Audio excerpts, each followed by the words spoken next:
নমস্কার বন্ধুরা, সকল দর্শক বন্ধুকে আবারও জানাই নতুন একটি ভিডিওতে অনেক অনেক স্বাগত। আশা করি সকল দর্শক বন্ধুরা খুবই ভালো আছেন।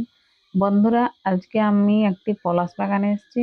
আর পলাশ বাগানে এসে কি করব সেই বিষয়টি কিন্তু আপনাদেরকে আমি এই ভিডিওতে দেখাবো। তাই বন্ধুরা, চলুন দেরি না করে শুরু করা যাক আজকের ভিডিও।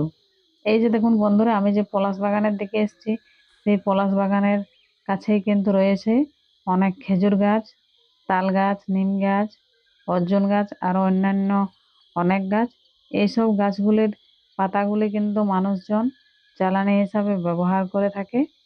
আর ওই যে দেখুন বন্ধুরা, পাশেই রয়েছে পলাশের বাগান।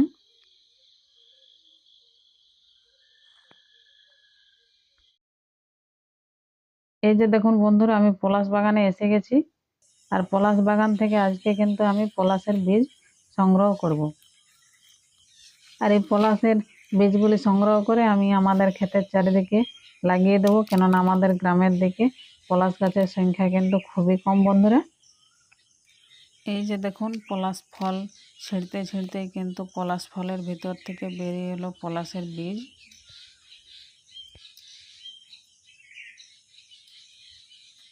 দেখি কতগুলো পলাশের বীজ আমি পাই।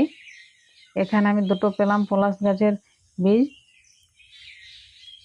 বন্ধুরা, যেহেতু পলাশ ফলগুলো জলে ভিজে গেছে, তাই কিন্তু বীজগুলি থেকে অঙ্কুর বের হয়ে গেছে। এই যে দেখুন, খুবই বড় বড় হয়েছে পলাশের বীজের অঙ্কুর। বন্ধুরা, এগুলো এরপরে মাটিতে পুঁতে দিলেই কিন্তু এগুলি থেকে ছোট ছোট চারা গাছ পাওয়া যাবে পলাশের।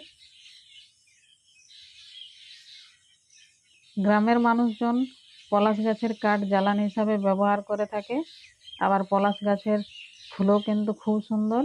সেই পলাশ ফুল দিয়ে মানুষজন হোলি খেলার জন্য রং তৈরি করে থাকে, যা স্বাস্থ্যের পক্ষে খুবই উপকারী। এটা আমাদের শরীরে কোনো রকম ক্ষতি করে না। একেবারে প্রাকৃতিক উপায়ে কিন্তু পলাশ গাছের ফুল থেকে রং তৈরি করা হয়।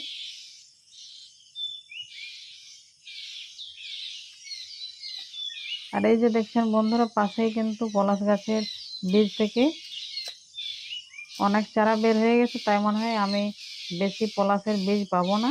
তাই দেখি যতগুলো পাই ততগুলোই কিন্তু আমি সংগ্রহ করব।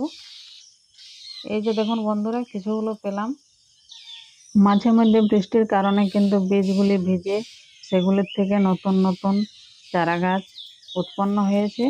তাই আমি বেশি পরিমাণে পলাশের বীজ পেলাম না। যতগুলো পেলাম সেই বীজগুলি নিয়েই কিন্তু এরপরে আমি বাড়ি চলে যাব। আরও খোঁজাখুঁজি করে দেখছি যদি আরও এক দুটো পাই। তবে মনে হচ্ছে বন্ধুরা, আর বেশি আমি পলাশের বীজ পাবো না। যতগুলো পেলাম এই যে আপনাদেরকে দেখাচ্ছি, এরপরে আমি বাড়ি চলে যাব। সকলে খুব ভালো থাকুন, সুস্থ থাকুন। নমস্কার।